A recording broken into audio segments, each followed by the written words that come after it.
Welcome back mga kabayan. Nagbabalik po muli ang inyong lingkod upang magbigay sa inyo ng mga bago at nagbabagang mga balita. Tila ba naging mainit na usapin ang isyong ito sa mundo ng social media? Ang kasalukuyang administrasyon ni Presidente Kuting ay may banta sa kanyang niyanig ang isang malaking kontrobersya matapos maganap ang isang mass walkout ng mga generals at mga personalidad o mga personnel mula sa Department of Education or ng DepEd. Ang biglaang pagbagsak sa posisyon ni Kuting na kilala sa palayaw na ito ay nagdulot ng labis na pagkabahala at agam-agam sa buong bansa. Nangyari ang insidente ng walkout sa isang mahalagang pagpupulong na dinaluhan ng mga matataas na opisyal ng militar at mga key personnel mula sa DepEd. Ayon sa mga saksi, ang mga lumahok sa walkout ay nagprotesta laban sa mga umano'y hindi makatarungang patakaran at kontrobersyal na desisyon ng administrasyon ni Presidente Kuting. Ito ay isang malinaw na sinyalis ng pagkawala ng tiwala sa liderato ni Kuting. Pahayag ng isang general, isa sa mga nanguna sa pag-walkout. Hindi namin kayang pumikit at isang tabi ang maling desisyon na ginagawa ng administrasyong ito. Ito ang tamang panahon para ipahayag ang aming saloobin at ipakita ang aming prinsipyo. Hindi lamang ang sektor ng militar ang nagpakita ng kanilang pagkadismaya, maging ang mga opisyalis ng DepEd ay nagpahayag ng kanilang pagtutol sa mga pulisiya na kanilang tinitingnan pumipinsala sa kalidad ng edukasyon sa bansa. Ayon kay DepEd Undersecretary, ang edukasyon ng ating kabataan ang nakataya dito. Hindi kami magpapatuloy sa isang sistema na nakita naming hindi makakabuti sa kinabukasan ng mga mag-aaral. Dahil sa mga pangyayaring ito, nagpatawag ng isang emergency meeting si Presidente Kuting upang harapin ang krisis. Ayon sa mga ulat, inaasahang maglalabas siya ng pahayag upang ipaliwanag ang kanyang panig at magbigay ng mga konkretong hakbang upang tugunan ang mga isyong ibinabato sa kanyang administrasyon. Samantala, patuloy na nagbabantay ang mga mamamayan sa mga susunod na hakbang ng gobyerno. Ang sitwasyon ay nagdudulot ng matinding kaba at kawalang katiyakan sa marami, lalo na't ang bansa ay kasalukuyang nasa gitna ng iba't ibang hamon tulad ng pandemya at mga isyong pang-ekonomiya. Ang pagbagsak ni Presidente Kuting sa kanyang posisyon ay nagbukas ng maraming katanungan tungkol sa hinaharap ng kanyang administrasyon at kung paano ito makakabangon mula sa krisis na ito. Patuloy ang pag-aabang ng mga sambayanan sa mga susunod na kabanata at ang kontrobersyal na pamahalang ito. Well, para nga sa buong impormasyon ay panoorin na lamang ang buong video. At kung bago ka pa lamang sa aking channel, huwag kakalimutang mag-subscribe, pindutin ang notification bell at piliin ang all upang laging maging updated sa mga bago at nagbabagang mga balita. At sa mga solid viewers naman natin dyan, maraming salamat naman po sa patuloy na pagtangkilik sa ating channel. Tuloy-tuloy lang po ang laban para sa katotohanan at para na rin sa kinabukasan ng ating pinakamamahal na bansang Pilipinas. Trending yung vlog ni General Macanas na may mga nag-walk out daw na mga generals. Okay? And marami ang nag-share. Ngayon, ito baga ay totoo. And syempre si General Macanas, dating, di ba, general, oh, may connection ito sa mga nasa serbisyo pa. Hindi naman pwedeng magsinungaling ang kanyang informant, lalo't kilala si General Macanas na vlogger na kritiko ng administrasyon. And hindi lang yan yung nangyayari mga ate at kuya, may mga nag-walk out din sa DepEd. O ito, mapapasinungalingan to ng gobyerno ng Pilipinas. So, bakit nagsisipag-walk out? Bakit may exodus? Bakit nag-i-exit ang ating mga trabahador sa gobyerno? Right? Mapa men in uniform, mapa mga educators. My God, educator. Yan tama ang naramdaman ko eh. Na magwo-walk out pong talaga ang marami sa DepEd. Ito sa tingin ko lang kinagiliwan lang nila ang pamunuan ni VP Sara na something refreshing. Kasi po si Liling Briones, I think nagkaroon siya, yung dati yung pinalta ni VP Sara. Si Liling Briones, panahon pa ni Ngoy-Ngoy yan. So pagpalagay mo mga 12 years yun siya eh. Ang pangit ng naging naging programa ng DepEd. Yung mga no one will be left behind tingi-tingi, yung mga bawal yung bawal na yung mga corporal punishment, kaya ang mga bata ngayon mga sungayan, Nakwento ko sa inyo, yung teacher ko, dinalhan ng baril ng iba niyang estudyante. Sabi ko, sir, sino mga estudyante nagdala? Mga high school daw. Teacher namin yun in Philippine history. Dinalhan sa college. Ay kasi nga, principal siya ng isang public school. Ang aming mga professors, mga ate at kuya, when I was in college, mga professors sa mga public schools naman. So parang sideline nila ang pagtuturo in college. Mga principal na yun, sumasideline pa. My God. Sa liit nga po ng sweldo sa Pilipinas. Kung hindi ka mag-pash-pash ng trabaho, hindi ka talaga yayaman. Sabi mismo yan ng dean nung ako'y college ha. Sabi ng dean namin ng College of Education at saka ng aking mentor nung ako'y nagpa-practice teaching na sa public. Siyempre may OJT ako, no? Ilang oras din yun. So, ilang araw, ilang oras din yun, di ba? So, nasa 300 hours yata or more or less. So ilang buwan yun na na pagtuturo sa public. Sabi sa akin ng aking mentor, and even yung dean ng college department namin or ng College of Education, wag kayong magturo. Maui, wag kang magturo kung gusto mong yumaman. Hindi ko pangarap yumaman, mga ate at kuya. Nakakatakot yumaman, nakakatakot mangarap ng matayog. Kaya lang walang ganyan sa pamilya namin. So although hindi ko dream yan, gusto ko simpleng buhay, right? Makakain ng 3-5 beses ang araw. O magkaroon ng bahay, lupa, kahit maliit lang, okay na ako. Pero kung hindi ako mangangarap ng matayog, paano yung mga magulang ko, kapatid? Ganon din ang mindset nila. So kung pare-pareho kaming gusto yung mababa lang ang lipad ng saranggola, paano kapag worst case scenario, may mga emergencies, right? May aksidente, may magkakasakit, may mauospital, ano kami? Kaya rinig ko kay Spokesari Roque, ang yaman-yaman ang nanay niya, OFW from, di ba, the US. O maganda ang sweldo, naging milyonarya naman nung naging OFW. Nung nagkasakit, dahil sa cancer, na ubos din ang ipon. The moment na namatay daw ang nanay ni Spokesari Roque ay the moment na na-zero ang kanyang bank account or something. So ganyan sa Pilipinas, 'di ba? Konting dagok sa buhay, gupo ang mga Pilipino. Tapos itong kuting na 'to, may mga pautot pang sino ba yung kuting? Bagong Pilipinas, bagong muka, walang magugutom. O ayan. Nambubudol ka sir, kaya nagsisipag walk out hindi lang po ang mga generals kundi pati mga DepEd officials. So talagang bulok ang pamunuan na 'to and puro panlilinlang lang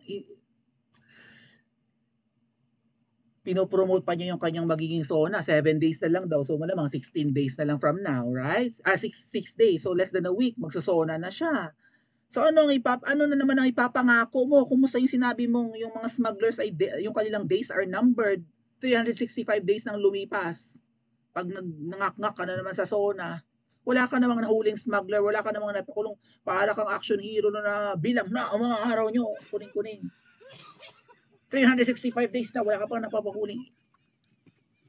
Hindi manggigigil. Sana wag nang magsona. Panalangin nyo nga po. Minsan pinapakinggan yung panalangin natin eh. So dun sa mga, ayan, pinost nga po ng kung sino-sino. And basahin ko muna. Ito shared by Jose Alejandrino. I am told a large number of junior officers are also not happy with the government. Kudos to the generals and junior officers. Tapos binanggit niya si General Bronner. Oh, may narinig akong blind item kay Kuya Jay. Kay Kuya Jay ba yon? Meron daw mga general na nag-walk out dahil kayumangging kaligatan. So yung kayumanggi parang brown yun, di ba? Tapos yung pangalan ng general ng AFP ba yan? Or PNP general? General Browner. Important ang apelyido, no? Siya yung nasa thumbnail natin, mga ate at kuya, na tinatakpan ko ang mata. Okay? Yan si Browner, Romeo yata pangalan. So General Browner, you'd better wake up. Think of your country before your own self. The writing is on the wall, kuning-kuning. Nag-walk out daw. Oh. 7 generals walked out. 7 general. I hope Gibo was listening. My advice to him is don't politicize the AFP. So si Gibo, yung ating Secretary of National Defense, kaibigan ni VP Sara yan. Pero wala akong tiwala kay Gibo. Ngayon, ayan, gusto ni Gibo makipaggiyera. Hindi ba hindi sila consistent sa kanilang statement sa mga nangyayari diyan sa West Philippine Sea, 'di ba? Ang gusto nilang mangyari ay papalag sa China, as if naman kaya natin. So, yung mga nag-walk out daw po allegedly na 7 generals ay dahil sa hindi na siguro nila matiis kung sino man yung nagsasalita doon sa kanilang meeting and what not. Oh, and hindi naman daw sinisipot ni President Marcos Jr. yung mga patawag do sa mga men in uniform. Ikaw ang commander-in-chief, ba't hindi ka sumisipot? Sinong dapat sumipot? Nakita ko asawa mo, naka-uniforme ngayon ng Coast Guard, ah. Ay, taray, Coast Guard na si Ma'am Shi. So, siguro, mga inchik, baka takot sa Nyolakaers, di ba? Dapat lumangoy ang Nyolakaers doon sa West Philippine Sea, baka magsipaglango yan papalayo ang mga incheck, lalo naka-uniforme na yung Nyolakaers. Guess nyo ba yung Nyolakaers? Yung nakabukaka sa silong ni Kaka. Oh. Also yung mga DepEd secretary nga po, the DepEd officials ay nagwo-walk out daw. Nag-resign, mga tatkuya. Nagsisipag-resign. Also, ang gusto daw po mangyari ng mga ng mga men in uniform na nasipag-walk out, 7 generals allegedly, ay paltan daw si Gibo. Hindi nila gusto si Gibo. Pumapalag na ang men in uniform, Mr. President. Ikaw ang commander-in-chief. Hindi si Gibo. Although siya yung alter ego mo dyan. Diba? Pero, ikaw pa rin, sir, ang pinakamataas na 'di ba? Sinusunod ng men in uniform at ngayon nagwo-walk out. What does it say about you? Kapag ako, halimbawa ako ang matriarch ng family, tapos kakausapin ko ang mga anak ko, nasa hapagkainan kami, no? Maliliit pa sila. Tapos yaw-yaw ako ng yaw-yaw din eh. Ayoko ng mababa ang grado, ayoko ng may tattoo, ayoko nagyoyosi, ayoko na nagiinom, tapos bigla silang nag-walk out. What does it say about me being the matriarch of the family? Na mga niyayaw-yawan ko sinisermonan ko sa hapagkainan during our dinner ay nagsipag-alisan. Either mga sungayan ng mga anak ko or wala akong power over them. Hindi nila ako iginagalang. Right? O, tapos sa DepEd nagsipag-alisan. O, news po ng PTV. Some DepEd officials have already submitted their resignations effective July 19. Kasabay kay VP Sara. Nga pala, no? July 4 pa daw yung pag-walk out ng mga generals. Ilang araw na nakakaraan. Almost 2 weeks na, ngayon lang nag-leak. Kung hindi pa ma-vlog ni General Macanas. Dinideny daw nila to eh. Fake news daw. Well, di kuyugin nyo yung channel General Macanas. General yun. Maraming connections yun. Maraming kaibigan yun sa loob, right? Maraming kamista yun. Ang mga nag-resign sa DepEd, Undersecretary Michael Powa, baka yung pogi na matangos ang ilong tsaka maputi.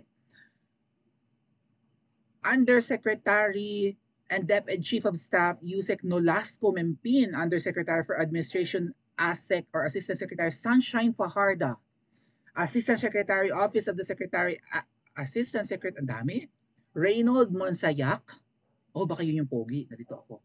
Assistant Secretary for Procurement and ASEC Noel Baluyan, Assistant Secretary for Administration, ang dami resign. It is only appropriate to give the incoming Secretary of Education, Secretary Angara, yung tangos ang ilong na senador, a free hand to choose the people who will form part of his team. So, may bagong uupo at may bago siyang pagkakatiwalaan, so mag-resign na lang sila. Hindi sila sabik sa kapangyarihan. And knowing the members of the academe, mga ate at kuya, DepEd yan, Department of Education, ang mga kabaro ko po, marami sa amin ang maprinsipyo. Hindi kami para magpasilaw, 'di ba, sa kapangyarihan at pera. Ang mga educators po ay aside from being the second parent of the learners or ng mga estudyante, ay gusto namin maging huwaran kami. Majority of us at least, no? Gusto namin maging huwaran kami, maging mabuting ehemplo ng komunidad, ng aming pamilya, ng aming, 'di ba, ng aming Yan, ng aming demographic and whatnot, ng aming grupo, ganyan. Oh. Hindi pwede na mga ano kami, mga sabik, ganid, or mga tau-tauhan. Magiging sunod-sunuran na lang. And sa tingin ko, yun nga po, yung mga nagsipag-resign na yan, baka matagal na nga yan dyan, baka hindi nga yan appointee ni VP Sara eh. Ni-retain ni VP Sara, right? Si VP Sara naman kasi hindi teacher. Siya ay abogada. So, malamang ang connection, wala siyang masyadong connections sa loob ng DepEd. So, malamang yung mga nagsipag-resign na yan, baka ano pa yan, appointees pa yan ni Liling Briones, yung pinalta ni VP Sara. Pero despite na matagal na sila sa DepEd, nagsipag-resign sila. Baka eme-eme lang yan eh, to give way for the next DepEd secretary. Keme lang yan. Ng mga nagsipag-alisan. But it maybe is a protest to Marcos administration na hindi kami masaya na hindi mo pinigilan si VP Sara na umalis. Gusto namin ang kanyang pamunuan at kung sino man ang ipapalit mo, wala kaming tiwala. Lalo Angara is a dilaw, right? Dilaw si Angara. Wala na kaming iba pang mapagkakatiwalaan at kung papalitan nyo man yan, base sa mga nasisipa ngayon sa administrasyon ni Marcos Jr., katulad na lang ni Atty. Vic Rodriguez, na dating ES, o doon pumalit ay bigatin, parang, right? So, ang mga pinapalit po kasi yung mga kayang mag-deliver sa kanilang demands, allegedly, or kung ano man yung requirements ng reynang pwedeng lumangoy sa West Philippine Sea. Kaya ang mga taga-DepEd nagsipag-alisan. Bakit merong mass exodus sa administrasyon mo, sir? So, diyan naman ako humahanga sa mga generals na yan na nag-walk out almost 2 weeks ago na pala. Also sa mga kabaro ko na may prinsipyo, may paninindigan. Kung wala dyan ang pinagkakatiwalaan naming DepEd Secretary at leader, at sa lahat naman na namuno sa amin, malamang yung nagsipag-resign na yan, ay dati na nga yan kay Liling, pero ngayon nang nakay VP Sara, nagtiwala, di ba? Natuwa. Oh, sa tingin namin, wala nang papalit diyang maganda. Yan na ang pinaka-the best secretary mo. Actually, the most performing, di ba? The highest approval rating na secretary ni Marcos Jr., pero ni-let go pa niya. Hindi man lang niya pinigil. At bakit nag-walk out si VP Sara para ano? Wala namang matinding paninira sa kanya sa DepEd. Wala siyang kapalpakan or anomalyang ginawa para mag-quit. Bakit umayaw? So baka alam din ng mga undersecretaries ni VP Sara, assistant secretaries, mga malalap na kaopisina niya sa DepEd yan. So alam nila ang dahilan kung bakit nag-walk out si VP Sara. Baka nga talagang designated survivor si VP Sara. Umalis na tayo, tumalon na tayo papalabas ng bangkang ito dahil ang bangkang ito ay palubog. Itong bangka ng Marcos administration. Dahil po sa exodus na ito, allegedly yung mga generals dito daw nag-walk out July 4, no? Sa patawag sa mga men in uniform na yan, kung anong ganap doon. Nalimutan ko na yung ginagamit nilang term eh. But nag-walk out daw po. So ang panawagan yata ng mga generals na ito na sa tingin nila ay nababastos na sila or masyado silang nade-degrade, ay bumaba na daw si Gibo. Okay? Kasi si Gibo nga parang war freak. Even yung si Malapad yung ilong, Tariela ba yun? So mga war freak, hindi nila naiintindihan na sa bawat problema dapat lagi kang si de-escalate. Huwag mo nang i-escalate, hindi matatapos ang gulo. Diyos ko po, napaka-basic niyan. Although, katulad natin, kapag nasasangkot tayo sa gulo sa barangay, halimbawa na lang, di ba? Ang purpose lagi ng mga mediators, even yung kapitan ng barangay, ay i-de-escalate ang situation. Pinagbabati kayo hanggat maaari, although hindi pabor sa iyo kung ikaw yung, di ba, yung inapi-api ng pinatawag sa barangay. Gusto mo maparusahan talaga yun, makulong, mabigwasan mo ng isa or what, di ba? Kasi inagrabyado ka. Pero ang goal lagi po ng mga mediators ay mag-de-escalate nga. ibaba ang tensyon. Huwag mo nang gatungan ng apoy dahil wala namang ibubungang maganda. May gusto makipaggiyera, akala mo napakalakas ng Pilipinas. So, ayun nga, nag-walk out na po di umano ang mga generals, 7 daw yan. Also, yung mga taga-DepEd, dahil nga sa pag-quit ni VP Sara, sa hindi pa niya ipinapaliwanag dahilan, pero ramdam na natin, wala na talagang unity, palpak ang administrasyong Marcos, and kung lulubog man ito, ay ayaw ni VP Sarang maisama sa paglubog ng bangka ng Marcos administration, di ba? Kaya siguro siya tumalon na palabas ng bangka na yan. Hindi na siya secretary o hindi na siya alter ego ng presidente ng Pilipinas sa DepEd. So marami nagsisipag-walk out, alam na natin, obvious na, although hindi binabalita ng media, although in denial po, ganyan naman nasa denial stage pala. 5 stages of grief, right? Yan yung unang-una, denial. In denial ang Marcos administration na sila ay palubog, na hindi nila kaya. Dabda yan, di ba? Denial, anger, bargaining, and then depression, and then acceptance. Di ba sila 5 stages of grief, di ba? Nasa unang stage pa lang ang Marcos administration. They are in denial na hindi nila, na kaya nila. They are denying na hindi nila kaya, di ba? Na, ano ba? They are denying na hindi nila kaya ang pamumuno.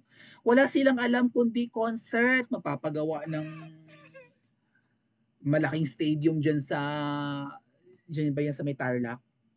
Eh meron na nga doon yung SEA Games. Oh. Alin man dyan sa Kapas na yan or dyan sa basta dyan sa papuntang Pampanga and Tarlac na yan. Magpapagawa ng para sa concert ni Taylor Swift, Diyos ko, ginagawa naman nilang sabik. Hoy, kayo lang yun, sir. Mr. President and First Lady, kayo lang ang mahilig sa concert. Sa mga Pilipino ngayon, ang isip, nasa basic needs, mahal ang bilihin. Magulo, nakakatakot lumabas. Ang daming nangangawalang bata. Mukhang uso na naman ngayon ang bentahan ng organs daw, mga atit kuya. Diyos ko, anong klase ito? Baha ang droga. At kung ano, korupsyon. Dayaan sa loto, halatang halata. Hindi ma-i-deny. Lagi may nananalo. Ano ba yan? Lumulubog, gumigewang maalon ang tinatahak mong karagatan, Mr. President. Okay? And papalubog ang bangka mo whether you like it or not. Kahit na anong pagbubusal nyo, panggugurgur nyo sa mga kritiko ninyo. Kung bakit dyan kayo dumaan sa dagat na maalon. Diba? Hindi nyo dinaanan ang dagat Pasifiko. Pacific na nga, nasa pangalan na. Peaceful, pacified. Doon sana kayo. Ba't doon kayo sa bandang Mindoro dumaan, sir? Maalon doon. So nananawagan po na bumaba kayo kung ayaw yung mapahiya. Pero kayo na tatanungin ko mga kuya, sa tingin nyo ba bababa itong si Mr. President sa pwesto? O ayan, may nanawagan na po na siya ay umalis ka na dyan.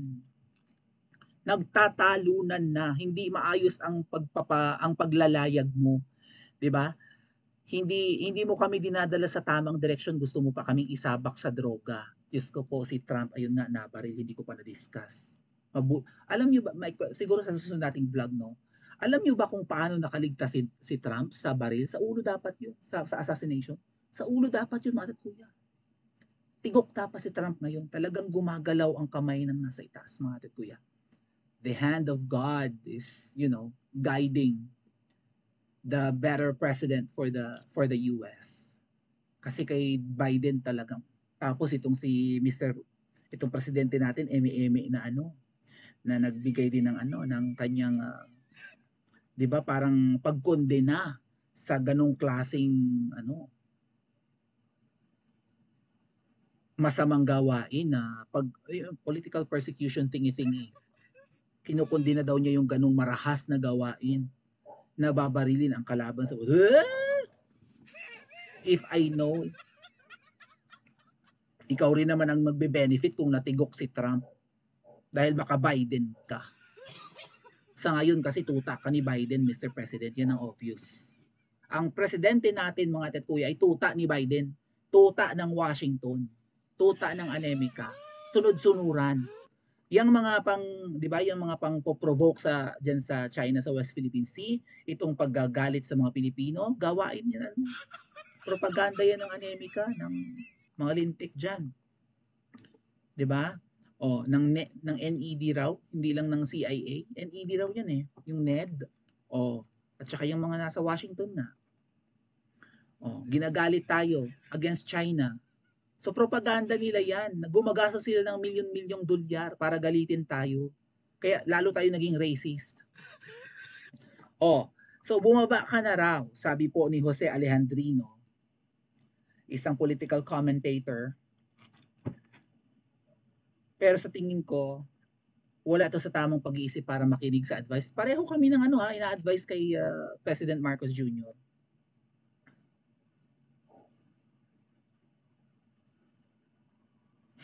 My advice to Bongbong, if he cares to listen, Mr. President, hindi ka na nga ginagalang. Bongbong na lang tawag sa'yo. Is to step down to avoid being humiliated. Yan ang advice ko, di ba? Baka nanonood si Mr. Jose Alejandrino sa ating channel. Hello po, sir. Kanina lang niya to sinabi. The writing is on the wall. No propaganda will save you. One day you will thank me for this advice. Sir Jose Alejandrino, dati siyang presidential consultant. Wow, kanino kay PRRD? Si Jose Alejandrino po ay hindi lang political commentator, kundi presidential consultant din siya dati. Bumaba ka na para maiwasan mo ang pagkapahiya. Firstly, hindi mo kaya, Mr. President. Hindi mo kayang kontrolin ang sindikato ng droga, ang mga illegal na gawain, ang NAIA bulok. Ayan, magdudusa na naman ng ilang araw ang mga dadaan ng NAIA. Walang aircon. Ilang araw daw yan. Magiging ang init-init na naman dyan. Palpak na naman. Ang tourism natin hindi successful. Lahat naman. The best secretary mo sa DepEd nag-resign. Nag-quit. Yun na nga lang ang kahanga-hanga mong alter ego, nag-quit. Lahat ng mga secretaries mo, wala akong matandaan na nagpe-perform ng maayos. Bulok lahat. Wala kang malinaw na programa kundi ayuda. Anong sasabihin mo sa SONA mo? Right? Anong ipagmamalaki mong achievements? So meron kang build better mo, nasa ang pinatayo mo, wala naman. May nakita ba kayong tulay, eskwelahan, ospital, road widening? Well, yung as in kanya, flagship project niya, yung mga skyway, ganun. Wala naman. Yung subway na yan, kay PRRD pa yan eh. So ano ang kanyang ano ang kanyang ipagmamalaki sa 22, sa paparating na Lunes, sa kanyang SONA? Wala. Nagbunga ba yung mga pledges, yung mga biyahe niya 31, 32 times na siyang pabalik-balik sa kung saan-saan? Nakakaapat na ulit sa ibang bansa. Anong bit-bit? Wala naman, gastos lang. Ano ang kanyang pinagkakabalan? Concerts, fashion shows. Right? Tapos maglalagay pa ng peryahan sa Malacanang. Anong sabi sino to? Si Ado Paglinawan ba yan? Anong sabi niya? If you put a clown in the palace does not become whatever. It becomes a circus. If you put a clown in a palace, the clown does not become a king, but the palace becomes a circus. Parang ganon. Sir, ang tawag sa'yo clown. You're a joke. Hindi ka dapat seryosohin. Bumaba ka na. Alam mo, Mr. Alejandrino, baka sakaling masilip mo ang aking vlog, no? Ang dapat din natin ditong ibigyan ng advice si Senadora Amy. Madam Senator, wag mo nang antayin na magsona pa ang kapatid mo. Dahil dito ka namin binabantayan. Marami na sa mga Pilipino ang inis sa'yo. Although wala ka pang ginagawa, yun nga, wala kang ginagawa eh. Kasi kadugo mo nga nakaupo. 'Di ba? Pinupulsuhan ka ng taong bayan kung para kanino ka baga talaga, Senadora Amy. Kung para ka sa inyong angkan at political career or para ka sa mga Pilipino. Kasi ano yun sa atin mga atin kuya, parang innate sa atin yan, 'di ba? Likas sa atin na kapag ikaw ang panganay, disiplinahin mo ang kapatid mo. Although kadugo mo't mahal mo yan, pero 'di ba, inoobserbahan ka ng iyong kapitbahay, ng mga nasa community kung paano mo susuhituhin ang iyong kapatid. Kung hindi na kaya ng iyong magulang, wala na ang inyong ama, uugod-ugod na ang nanay nyo, parang may dementia na nga, parang hindi ko alam kung nakakapag-isip pa ng tama yan. Hindi na natin nakikitang nai-interview ang dating unang ginang. Oh, nadihamak na mas maganda dun sa pero di ba hindi na natin naririnig, walang interview, dapat ngayon siya dapat suki ng media at ng kung sino-sino ang dating first lady kasi anak niya ang nakaupo, di ba? Oras na para siya ay maipakita ang kanyang glamour, ang kanyang mga plano noon na ibabalik daw yung yaman sa mga Pilipino, kaya daw tapusin ang gutom hindi lang ng Pilipinas kundi ng buong mundo, kaya daw gawing green, lush rainforest ang Sahara Desert dahil sa dami ng kanilang yaman na willing niyang ibalik at kung ano-ano pang mga ipinagmamalaki ni Madam Imelda, pero mukhang wala na siya ngayon sa tamang, di ba? Matanda na, ulyanin na siguro yun eh. So, si Senadora Amy, ang inaasahan nating didisiplina sa kanyang kapatid, pero parang wala ka namang control, mahal na Senadora. Puro pa bebe ang mga statements mo. O alam mo na pala na nandyan sa norte, nakaposisyon na ang mga misas, umiiyak na yung anak mo daw na gobernador, natatakot na any moment, pwedeng mabomba ang norte. Nakakatakot, kinakabahan akong talaga, puro kapag papabebe. Senadora Amy, ikaw ang dapat payuhan. Pababain mo na ang kapatid mo. Huwag mo nang antayin na magsona. Kasi kung tatanungin yung mga ate at kuya at observation ko lang to, feeling ko, ipapalabas ang polvoron video. Either on or before SONA.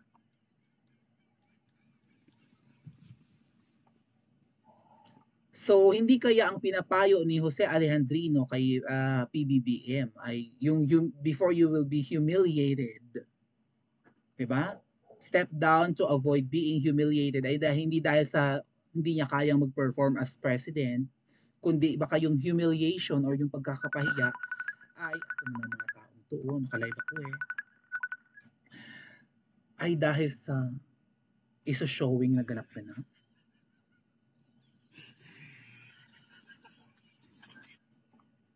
Mas malala yun. Senadora Amy, payuhan mo ng kapatid mo. Alam mo sa sarili mong hindi kaya ng kapatid mo. Kumbinsido ka na kaya ng kapatid mo, 2 years na. Wala pa nagagawa ang kapatid mo. Proud ka? Bilang ate? Anong achievements niya? Puro ka nga kontrabida na nga tingin sa'yo ng mga Marcos supporters. Well, dito nga nagtatapos ang bidyong ito. Kayo naman po ang aking tatanungin mga kabayan. Ano naman po ang inyong mga reaksyon sa balitang ito? Ang ating comment section ay bukas para sa inyong mga samot-saming reaksyon at komento. Lagi niyo pong tatandaan na bilang isang mamamayan ng bansang Pilipinas at bilang isang butante at bilang isang matapat na mamamayan na nagbabayad ng buwis dito sa bansang ito ay kailangan din natin magsalita at mag-react. Huwag kakalimutan, do not let your thoughts left unspoken. As citizen of this country, your thoughts matters. Muli po, kung bago ka pa lamang sa aking channel, huwag kakalimutang mag-subscribe at pindutin ang notification bell upang laging maging updated sa mga bago at nagbabagang mga balita. Huwag din kakalimutang mag-iwan ng like at i-share ang bidyong ito upang ang inyong pamilya, kaibigan at kakilala ay maging aware din sila sa kung anong nangyayari sa ating pinakamamahal na bansang Pilipinas.